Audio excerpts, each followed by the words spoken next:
Bismillahirrahmanirrahim. Alhamdulillahirabbil alamin. Wassalatu wassalamu ala asyrafil anbiya'i wal mursalin wa ala alihi wa sahbihi ajma'in. Ya Rabbana ma ilma lana illa ma 'allamtana innaka antal alimul hakim. Rabbi yassir wa la tu'assir wa tammim bi khair. Wa sallallahu ala Muhammad wa ala alihi wa sahbihi wa barik wa sallim.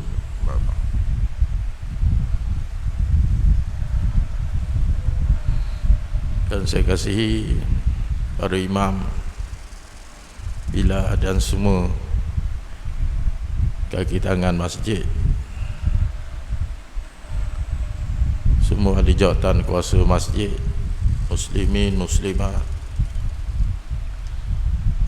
yang Allah Ta'ala sayang dan Allah Ta'ala kasih sekalian. Alhamdulillah, kita bersyukur kepada Allah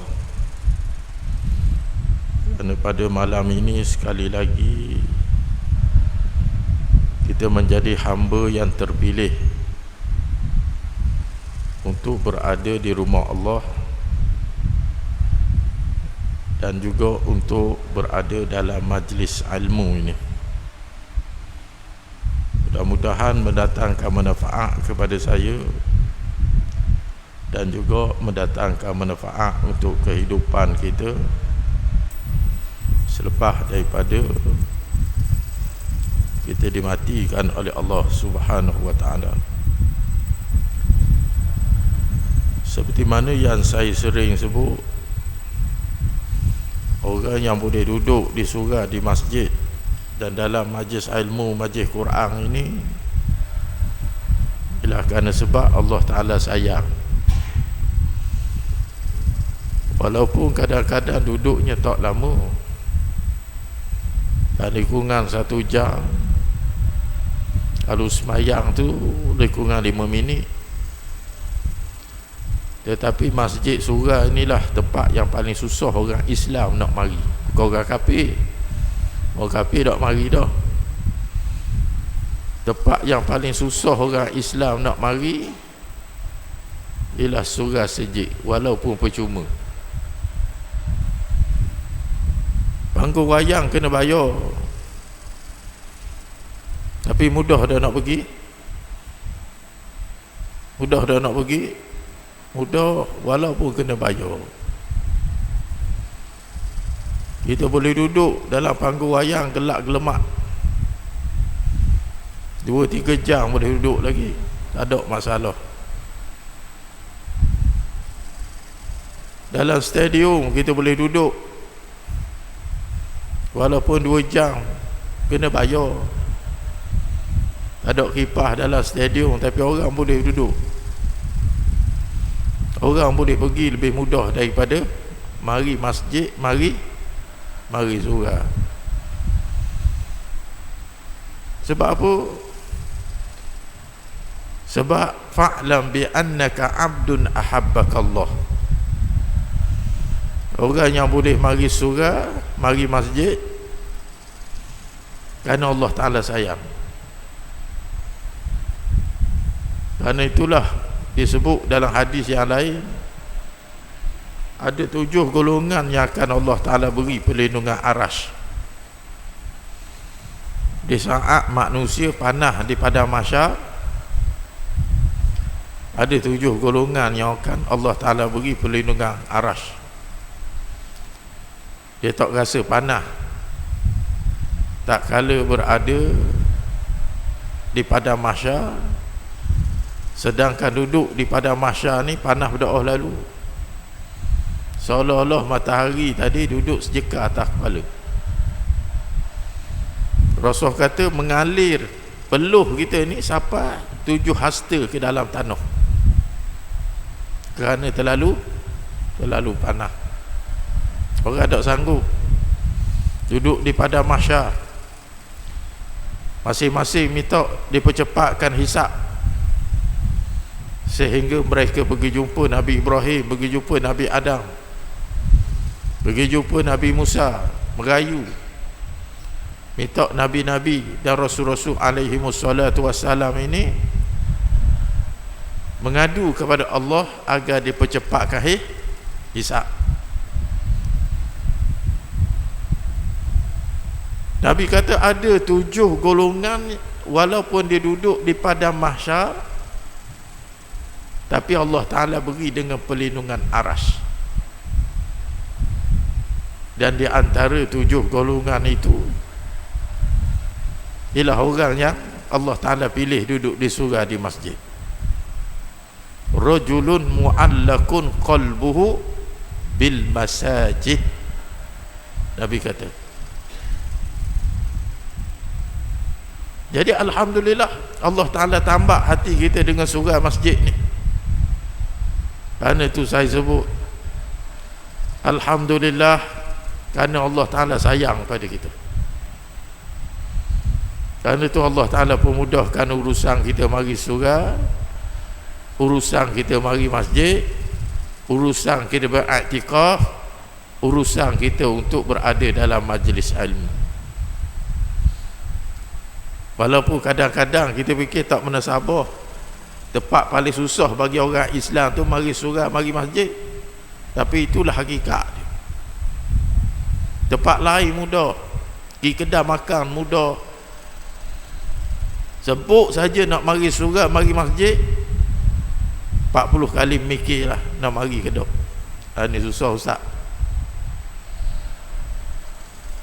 Kerana itulah mengambil masa yang panjang. Kalau kokok Bukit Besar, habis Bukit Besar dulu, belum tentu lagi kita boleh mengubah hati manusia ni. Licin Bukit Besar, belum tentu lagi hati manusia ni boleh rokok dan sujud kepada Allah.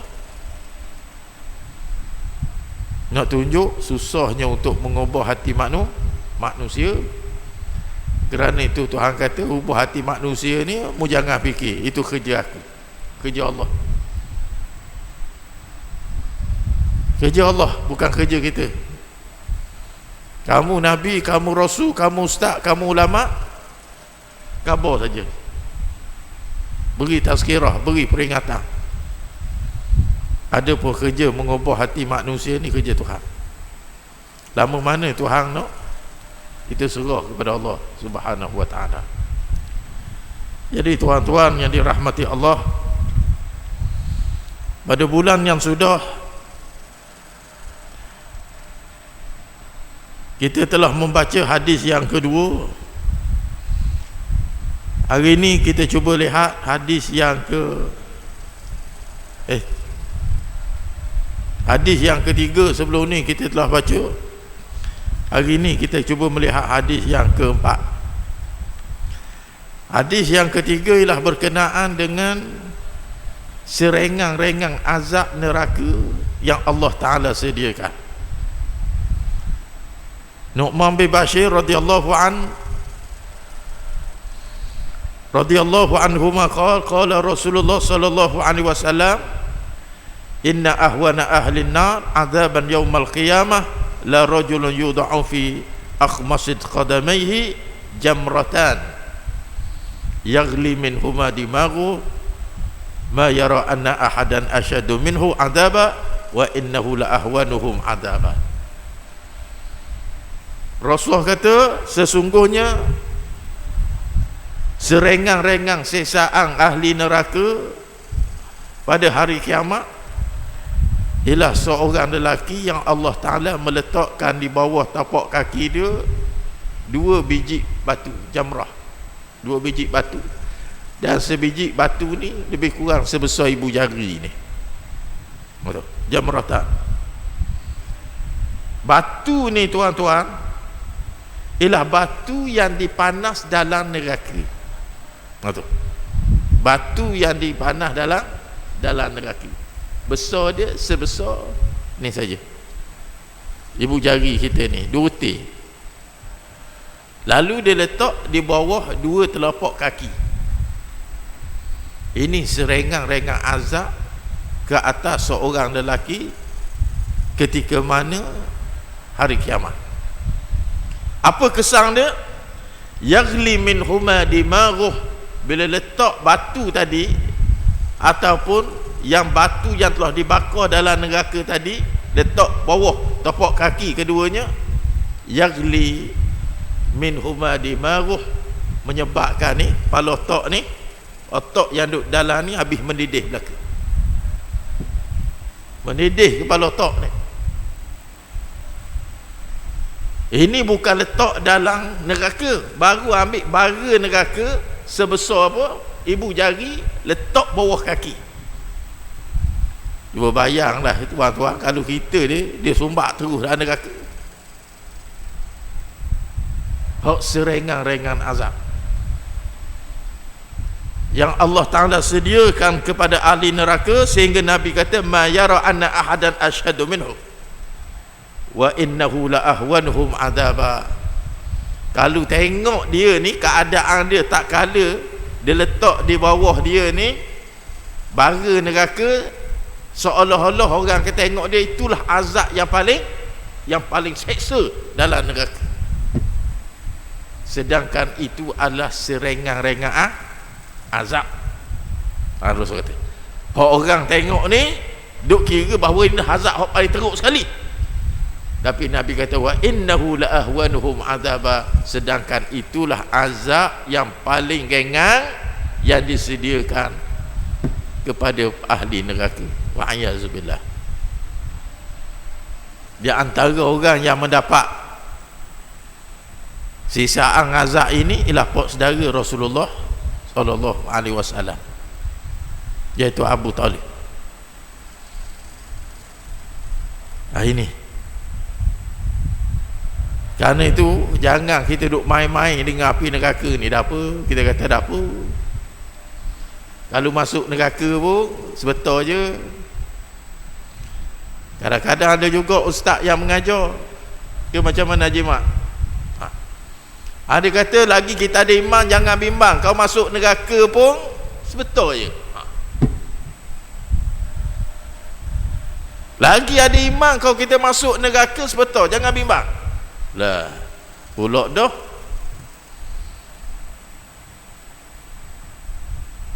Biar sentiasa bimbang, jangan redha diri kita ni masuk neraka walaupun untuk satu saat. Sedangkan kita sendiri tak tahu iman kita ni setara mana. Yang sebelum daripada ini saya telah sebut, berdasarkan kepada satu riwayat, dan ini tuan-tuan boleh baca dalam kitab karangan Imam Ghazali, Mukashafatul Qulub Al-Muqarrib ila Alamil Ghuyub, berkenaan dengan nilai iman. Kalau orang tu ada iman dia kepada Allah, bukan banyak. Kalaulah imannya kepada Allah dengan iman yang benar, sidqu imanuh, sekadar satu zarah. Kalau iman dia tu iman yang benar, saya ulang balik, iman yang benar, kalaulah ada dalam hatinya sebesar satu zarah, la yamshi alal ma'i wa yamshi alal hawa, nescaya orang ni dia boleh berjalan atas air dan dia boleh berjalan atas udara. Itu satu zarah. Kalau betul iman dia dalam hati dia ada satu zarah dengan iman yang benar. Kerana orang yang ada iman yang benar satu zarah ini, dia akan rasa cukup takut kepada Allah. Ka'anna bainahu wa baina dhira' au aqrab. Dia takut nak buat satu benda yang Allah Ta'ala marah pun, Allah Ta'ala benci, Allah Ta'ala murka, dia takut. Kenapa? Bila dia baca ana aqrabu ilaihi aqrabu min hablil warid. Kerana Allah Ta'ala ni tuan-tuan kata aku ni lebih lekat denganmu, lebih dekat daripada tulang aurat mereh kamu ni lagi. Mana nak tunjuk kepada kita setiap benda hak kita buat tidak ada satu pun yang terlepas daripada Allah. Kita boleh susuk daripada orang, kita boleh susuk daripada mak ayah, kita boleh susuk daripada orang ramai, tapi kita tak mungkin boleh susuk daripada Allah Subhanahu wa ta'ala. Pasal tu tak boleh kita nak berasa kita ni baik sangat.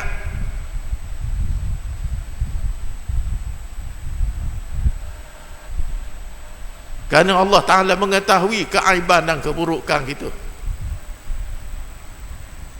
Biar sentiasa kita rasa kita ni kurang, hina. Kalau Allah Ta'ala nak bongkar keaiban kita ni, tak ada manusia yang keliru nak tengok kita ni. Kalau Allah Ta'ala nak bongkar keaiban saya misalnya,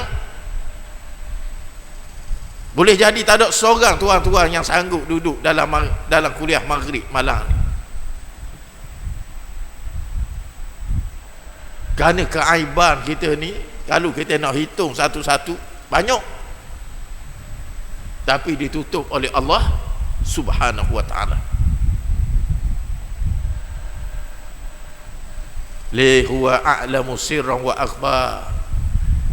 Kerana Tuhan sayang pada kita, kasih pada kita, Allah Ta'ala tutup keaiban kita, Allah Ta'ala tutup keburukan kita, Allah Ta'ala beri peluang kita bertaubat kepadanya, Allah Ta'ala tak matikan kita dalam keadaan berdosa. Kerana orang yang mati dalam keadaan melakukan maksiat kepada Allah, maka tidak ada tempat yang layak baginya melainkan neraka. Wa'ayyazubillah. Ini jadi serengang-rengang azab ialah Allah Ta'ala letak bawah tapak kaki bara neraka sebesar ibu jari, yang menyebabkan di maru yaklih ni, pada otak-otak yang duduk dalam ni gelegok. Itulah serengang azab. Sehingga Nabi kata orang lain tengok dia ni, orang duk bayang, oh teruknya azab neraka rupanya, dan hak dia kena tadi itulah azab yang paling pedih, sedangkan itu adalah serengan-rengan azab. Dan termasuk di kalangan orang yang akan dikenakan azab ini ialah orang yang berat kepalanya untuk rokok dan sujud kepada Allah. Berat kepala nak sujud, nak rokok kepada Allah, panggil semayang susah. Jadi kena ingat,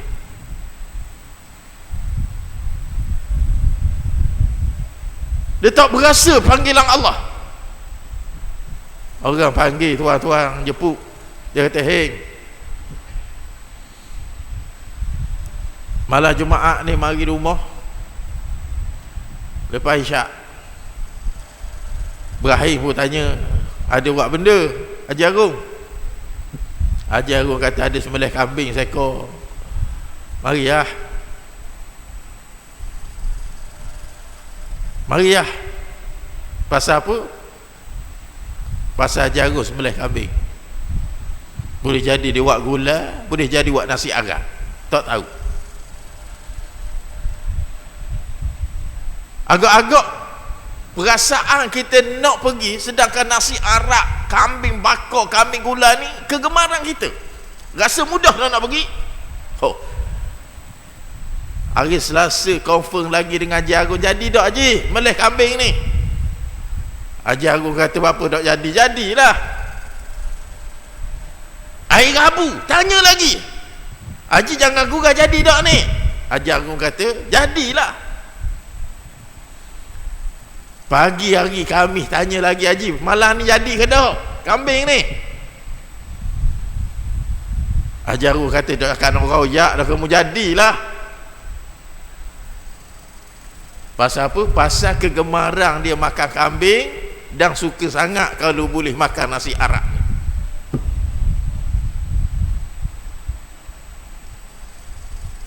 Pasal apa orang Islam bila dilaungkan azan dia tak perasa terpanggil?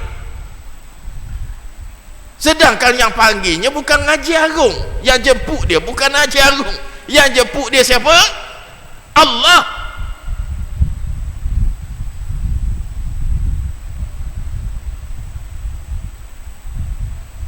Kerana dia tak rasa hidangan yang Allah Ta'ala sediakan ini ialah hidangan yang lazat dan hidangan yang sedap.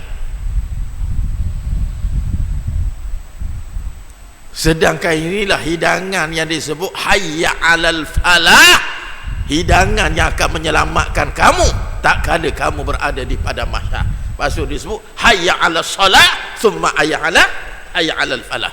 Mari sembahyang, kamu berjaya.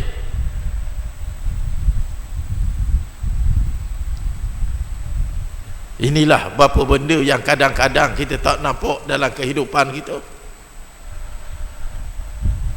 Dia angkat talazuz, perasaan seronok mendirikan ibadat ni Allah Ta'ala cabut daripada diri kita. Bila Allah Ta'ala cabut, bermakna hubungan kita dengan Allah Ta'ala ni tak berapa bagus. Raja atas dunia kalau hubungan dia tak berapa bagus, dia tarik pingkat datuk ni. Datuk ni tak dia tarik balik pingkat. Pasal apa? Hubungan dengan raja tak bagus.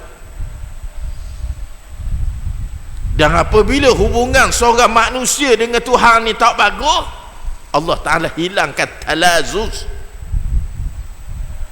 rasa seronok, rasa sedap, rasa lazat ketika mana mendirikan ibadat kepada Allah. Ini tanda laknat kau bahasa kasar.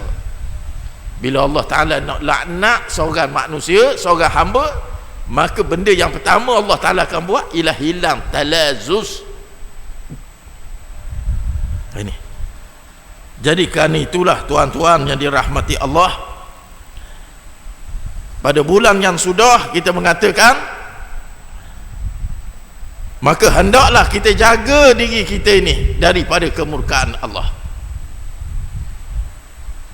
Jangan menganggap maksiat itu benda yang kecil, walaupun kita nampak dosa kecil. Jangan. Kerana di atas dosa yang kecil itu azabnya seperti mana yang disebut oleh Rasulullah sallallahu alaihi wasallam. Dan jangan seka kita ni sempat bertaubat. Ada orang kata dapur, dia kata dapur dah taubat tu muda lagi. Kalau mati tu kita tahu tarikh dia bila, mudah. Kerana mati ni dia mari, dia tak tunggu kita ni tahu tarikh ataupun tidak. Israel mari, dia tak tengok kita ni alim ataupun jahil. Dia tak tengok kita bersedia ataupun tak sedia. Dia tak tengok kita Islam ataupun kafir. Siapa masa saja, fa idza jaa ajaluhum la yastakhiruna sa'atan wa la yastaqdimun. Pasal apa? Pasal tepuh Allah Ta'ala dah royak lama dah. Yang kita semua ni, yang duduk ni termasuk saya, Allah Ta'ala beritahu dah kesudahan hidup kita mati. Ya ke tak tu? Kesudahan kehidupan kita ni mati. Tuhan royak dah. Dan Tuhan royak mati ni boleh berlaku bila-bila. Maka kena sedia. Dan boleh jadi ini maghrib yang terakhir kita duduk di Masjid Gong ni.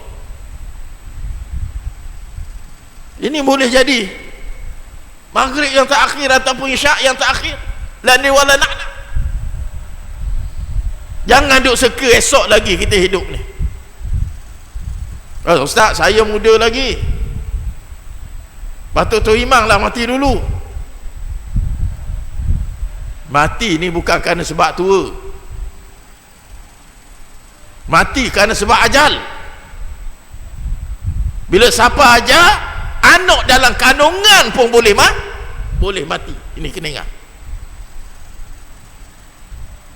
Kau ni Syekh muda lagi tak? Umur berapa? 13 tahun. dah 23 33 33 boleh jadi malam ni tak akhir. Ya ke tak? Pasal tak tahu. Kita tak tahu. Kita ingat ke Pak Allah mati dulu? Pasal Pak Allah umur dia 70 tahun, kita 33. Rupanya malaikat duk tunggu dah depan masjid ni. Nama apa? Nama apa? Liza. Ha?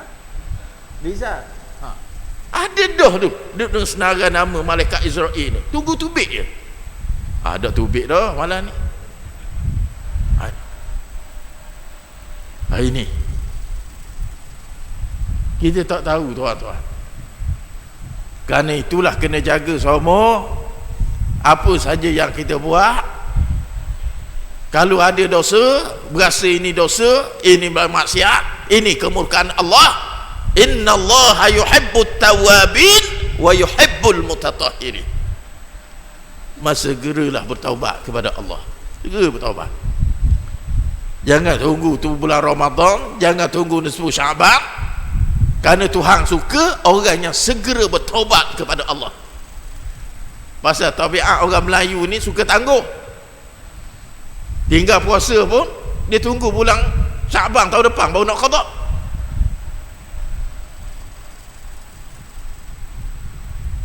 Awal lagi dah pasal apa dah qada? Bulan Zulhijjah, Zulqa'dah. Pasal apa dah qada? Bulan Muharram. Awal lagi ustaz.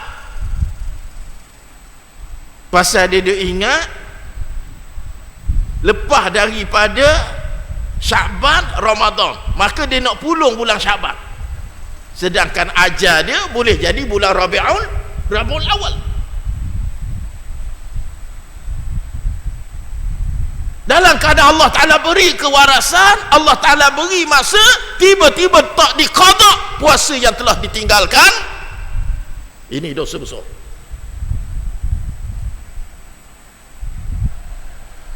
Pasal Allah Ta'ala beri tempoh, beri sihat, beri masa. Jangan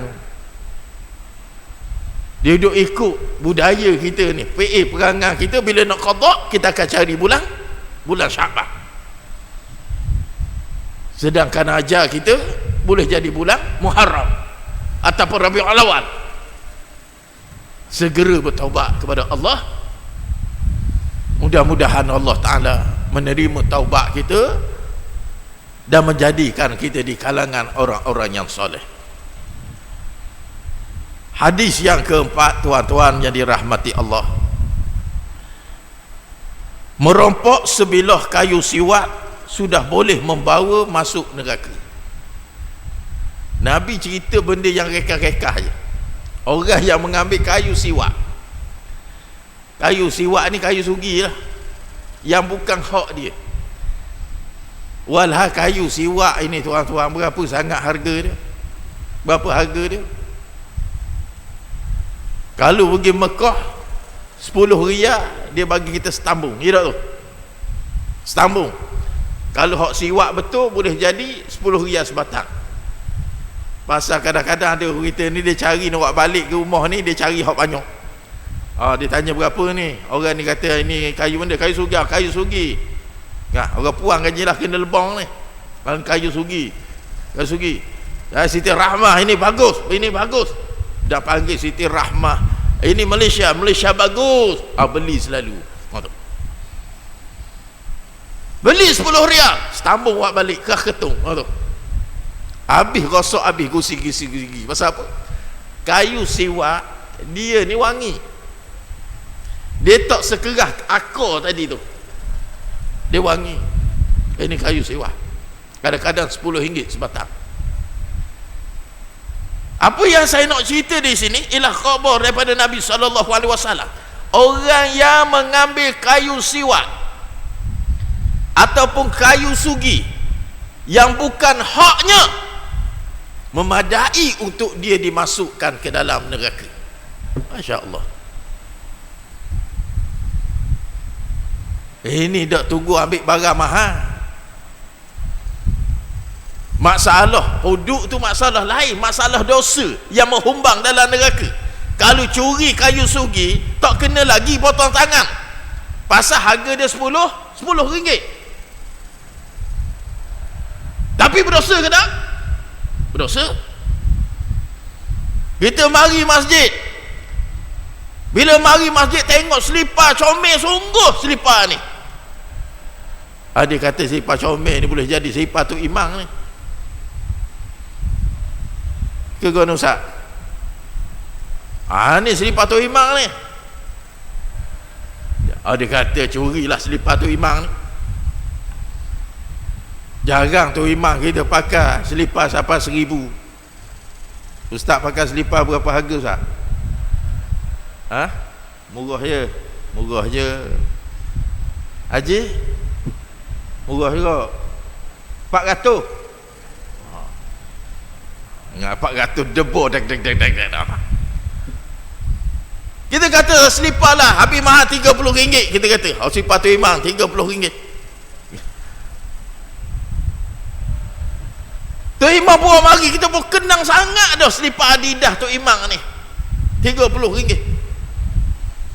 Kita kata tu imam ni orang baik, curi tak apa, dia tak marah. Lepas daripada solat isya, Assalamualaikum, kita tak berdoa, biar kita orang pertama keluar daripada pintu masjid. Pasal apa? Pasal niat dah nak curi selipar tu imam ni. Memang kita tak kena kerat tangan pasal RM30. Nisab kerat tangan ialah 85 gram emas, seperti mana nisab zakat. RM30 tak kena kerat tangan. Tapi berdosa ke tak? Berdosa. Cukup manusia dimasukkan ke dalam neraka kerana sebab selipar. Hak Nabi cerita ni kayu sugi murah lagi daripada selipar. Kerana itu tuan-tuan, kalau selipar kita kena curi ataupun kena ambil, baliklah jalan kaki ayam, lebih baik daripada kita ambil selipar orang.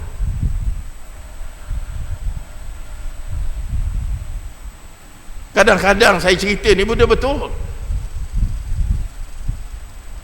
Ada satu surah ni, cerita lama dah, saya pun tak tahulah. Setiap kali saya pergi tiap minggu ke surah tu, selipar hilang semua. Tiap minggu hilang selipar kita ni.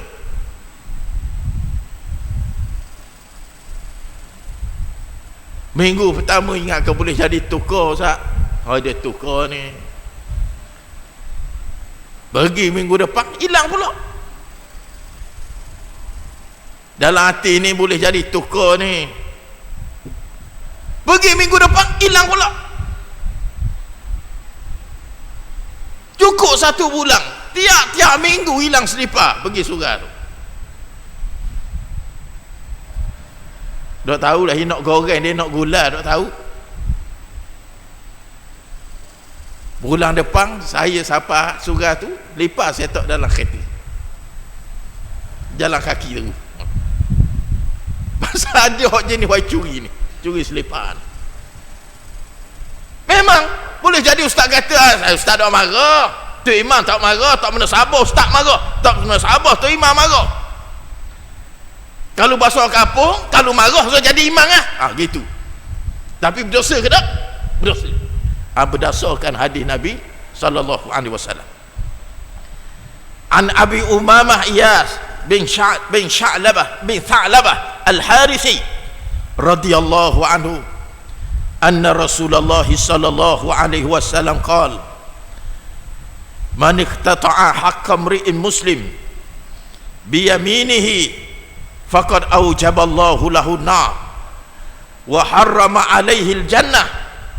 Faqala rajulun wa in kana syai'an yasira ya Rasulullah, faqala wa in qadiban min araq, wa in qadiba min qadiba min arak, Nabi kata. Sabda Rasulullah sallallahu alaihi wasallam, barang sesiapa yang mengambil hak milik seorang Islam dengan sumpahnya, yakni mengambil secara paksa atau merampok, maka Allah Ta'ala telah mewajibkan neraka bagi dirinya dan telah mengharamkan syurga untuk dimasukinya. Dia ambil, dia paksa, secara paksa ambil harta orang secara paksa, maka diharamkan baginya masuk ke dalam syurga. Bila Rasulullah berkata demikian, lalu sahabat tanya, kalau hanya barang yang sangat sedikit, lagu mana ya Rasulullah? Kalau sikit je dia ambil, dia tak ambil banyak, sikit je.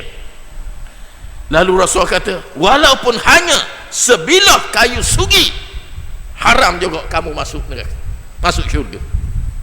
Haram masuk syurga.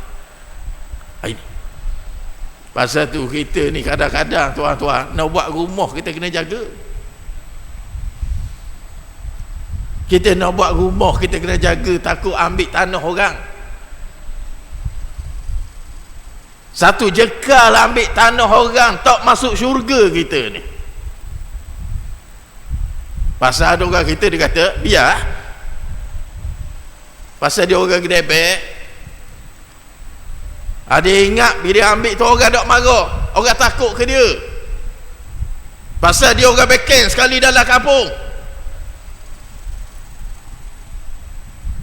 Dia ambil tanah orang sejengkal untuk dibuat tanah dia ataupun rumahnya. Ini ada dulu orang-orang dulu buat lari batu perenggang, dia pindah batu perenggang ni untuk membesarkan tanah dia. Maka orang yang seumpama ini tak masuk syurga dia ni. Ini tuan-tuan, ada satu tempat, ini satu tempat, dan kes ni dia tak sesat sampai ke hari ni, sampai hari ni tak besar lagi, berkenaan dengan tanah masjid dan tanah orang kampung lah, tanah kampung, tanah Sipulang ni duk tepi masjid.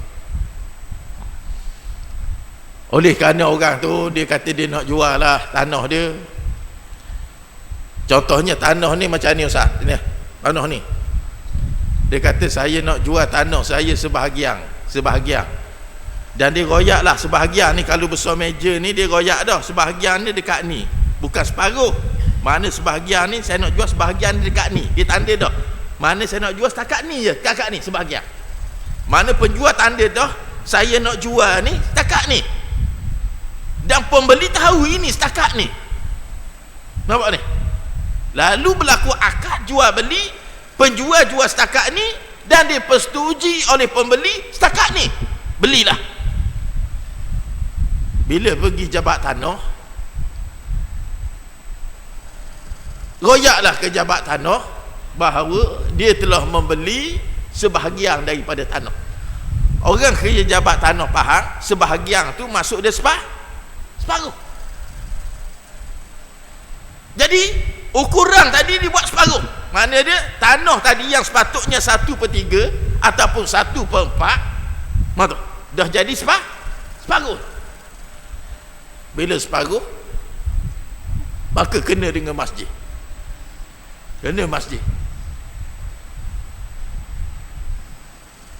jadi panggil balik, kerana penjual masih hidup ni. Bila tengok gerang dah jadi separuh, bukan ikut taraf, panggil balik, hak beli panggil, hak jual pun panggil. Tanya pembeli, betul tak kat ni jual? Pembeli kata betul, kat ni jual. Kalau ikut dalam gerang, kat ni dah gerang dah gitu, pakai dalam gerang lah. Pakai hak dalam gerang, bukan pakai hak dia beli tadi. Bayangkan, halal ke haram? Ni tuan-tuan yang duduk dalam masjid, halal ke haram? Kita beli banyak ni, dah gerang banyak ni, kita orang hidup lagi, saya belilah banyak ni. Kalau tidak diperbetulkan, tak bangun syurga di hari akhirat. Ini kena ingat. Kita nampak gagah atas muka bumi ni, supaya kita sedar bahawa benda yang kita buat atas muka bumi ni semua akan dihitung balik di hari akhirat. Dia tak sudah dengan kehidupan atas muka bumi ni. Begitu juga kita nak buat rumah. Bila kita nak buat rumah dalam kampung kita, kena pastikan hak kita nak buat rumah tadi tanah kita, jangan ambil tanah orang. Masuk sejengkal saja Nabi kata tanpa dihalal oleh tuannya, neraka tempat kita. Ini kena jaga. Mari surau, mari masjid, bagus dah, mari surau, mari masjid, mati masuk neraka juga. Bukan kerana dia masuk neraka kes dia tak mari surau, tak mari masjid, dia masuk neraka kes sebab tanah yang dia ambil bukan daripada haknya. Ini kena jaga benda-benda yang seumpama ini. Dalam hadis yang lain daripada Umar bin Khattab radhiyallahu anhu, lamma kana yaum Khaybar aqbala nafaru min ashabi Rasulillah sallallahu alaihi wasallam. Daripada Umar bin Khattab berkata, pada hari Khaybar, maka aqbala nafaru min ashabi Rasulillah sallallahu alaihi wasallam, maka tak kala itu berkatalah satu kumpulan di kalangan para sahabat. Dia tunjuk kepada orang yang telah mati, itu orang ni mati. Lalu sahabat ni kata orang ni syahid. Hak seorang ni mari, dia kata orang ni syahid dah pasal perang Khaybar kan, dia mati, ni syahid. Hak ni pula mari, dia kata ini syahid. Hak yang ketiga mari, dia royak, ini syahid. Lalu bila sampai dekat Nabi, Nabi kata kalla, orang ni tak syahid. Inni ra'aitu finnar fi burdatin ghallahu au aba'ah. Nabi kata orang ni tak syahid. Bahkan aku tengok dia dimasukkan ke dalam neraka kerana sebab dia telah mencuri satu selendang semasa perang. Orang tak bagi lagi ghanimah, dia ambil dulu bahagian ni, letak dalam baju dia. Ini tuan,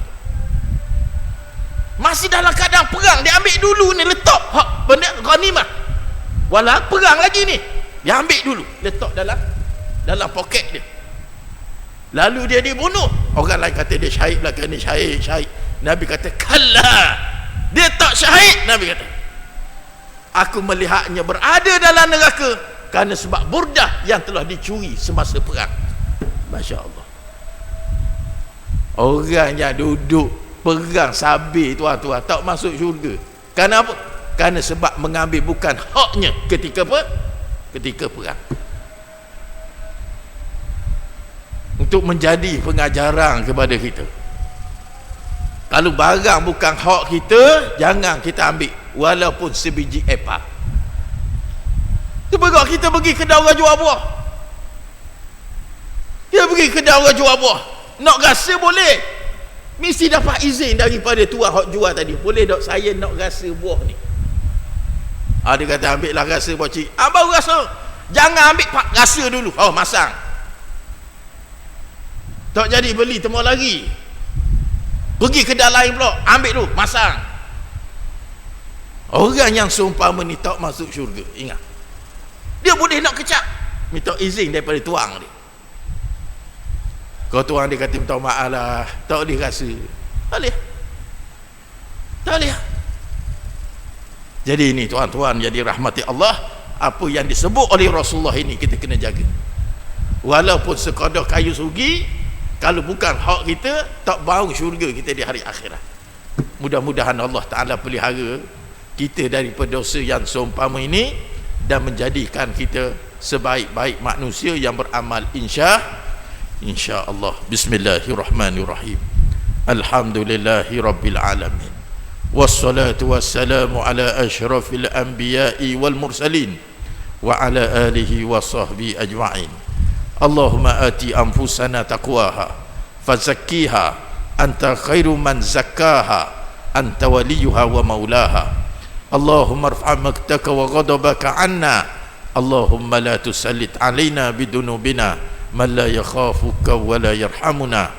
Wa sallallahu ala Muhammad wa ala alihi wa sahbihi ajma'in, walhamdulillahi rabbil alamin.